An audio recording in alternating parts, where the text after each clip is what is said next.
কাজ করতে করতে হঠাৎ করে আমার হাতের এই আঙুলটা কেটে যায়, কি যে একটা অবস্থা। রাত্রেবেলা ভাত না খেয়েই আমি সারা রাত কাজ করি। আমরা বাহিরে যাব, কোথায় যাব সেটা দেখতে হলে কিন্তু আমার পেজে লাইক এবং ফলো দিয়ে পাশে থাকতে হবে। চলেন তাহলে আজকে ব্লগটা আমরা প্রথম থেকে শুরু করি। সকালবেলা আর রাত্রেবেলা আমি এই চিয়া সিডের পানিটা খাই। সকালবেলা খেলে রাত্রে ভিজিয়ে রাখি, আর রাত্রে খেলে সকালবেলা ভিজিয়ে রাখি। চিয়া সিড আছে 1 মগ, আর চিয়া সিডের সাথে আমি একটা লেবু দিয়েছি, তারপরে হচ্ছে পিঙ্ক সল্ট, এগুলা দিয়ে চিয়া সিডটা খাই। সমু সানকে বিদায় দিয়ে যাবতীয় যা কাজ ছিল সবকিছু এখন করার জন্য কিচেনে আসি।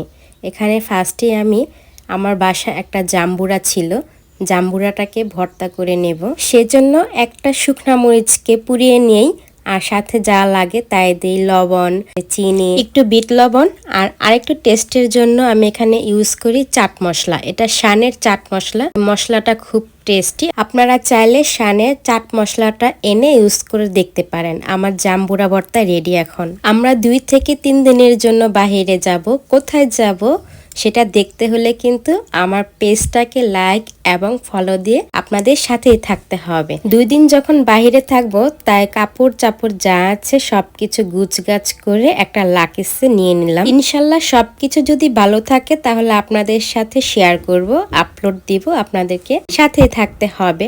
আর বাহিরে যাব, কাচের চুড়ি পরবো না তা তো হতেই পারে না।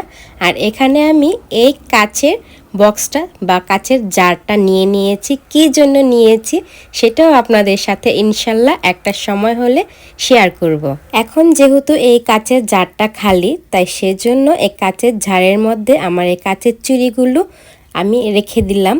নেক্সট টাইমে একটা আলাদাভাবে বক্স নিয়েছি, সেই বক্সের মধ্যে চুড়িগুলো নিব আর জারটা অন্য কাজে ইউজ করব। জারের কাজ শেষ হলে জারটাকে মাঝখানের একটা সাইডে রেখে দিলাম। আর এই চুড়িটা আমি পরে যাব, সেজন্য এই চুড়িটাকে আলাদাভাবে রাখি। আর এই বক্সটা আমি এক্সট্রা ভাবে নিয়ে নেই।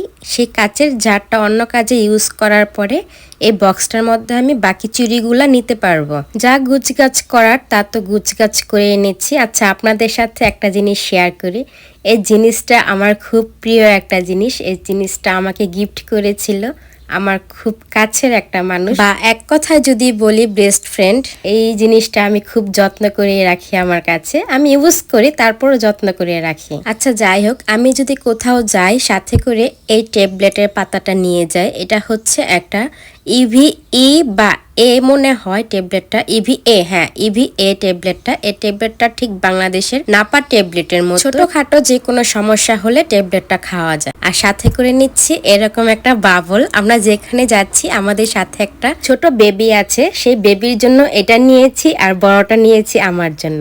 এই যে আমার লাকেজপত্র সবকিছু গুছানো শেষ। আর এখন আমি এটার মধ্যে শ্যাম্পু নিব। এটা হচ্ছিল মধুর জার, মধুটাকে অন্য একটা বক্সে ট্রান্সফার করে এই জারটা নিয়েছি। এখানে আমি 1 বোতল শ্যাম্পু নিয়েছি। ঘরের কাজ শেষ করে আবার আসি কিচেনে। এখানে আমি ফুচকা তৈরি করব। কিছু উপকরণ একসাথে মিক্স করে ফুচকার জন্য একটা ডো তৈরি করে নিচ্ছি। আজকে কথা বলতে বলতে তো আমি আমার এন্ট্রিটাই দিতে ভুলে গেছি।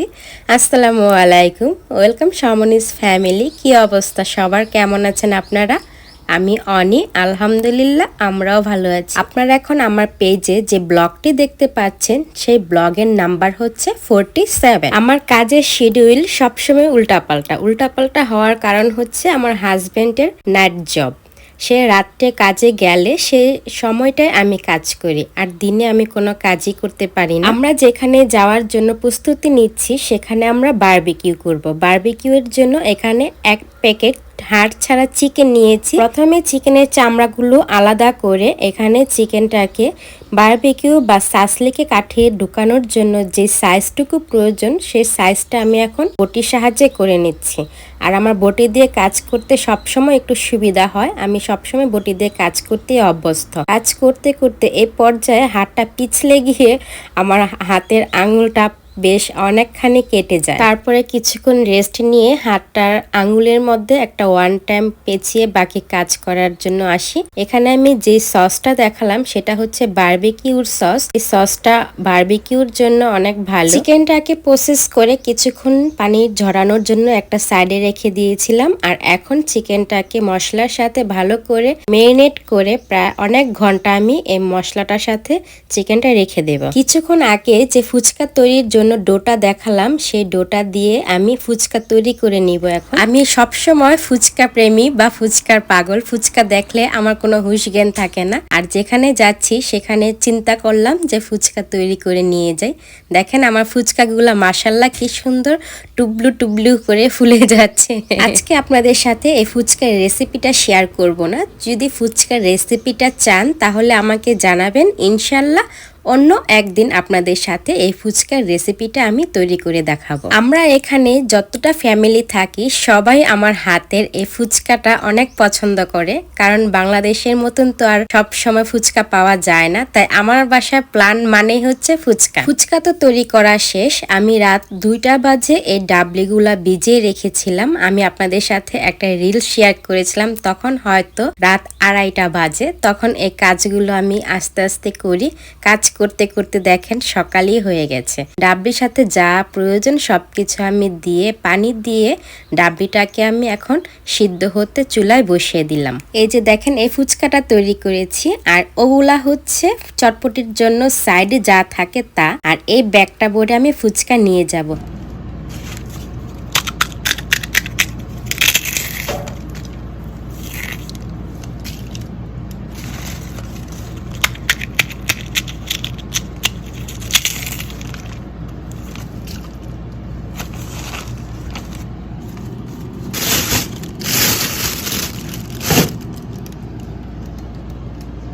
দেখালামই তো যে ফুচকার সাউন্ডটা কিরকম আর কি ক্রিস্পি। আমার হাতে বানানো এই ফুচকাটা প্রায় 2 থেকে 3 মাস সংরক্ষণ করে রেখে খাওয়া যায়। এখন আমি চিকেনটাকে যে সাসলিকে ইউজ করব সেই সাসলিকটাকে পানিতে ভিজিয়ে কিছুক্ষণ সময় রেখে দিলাম।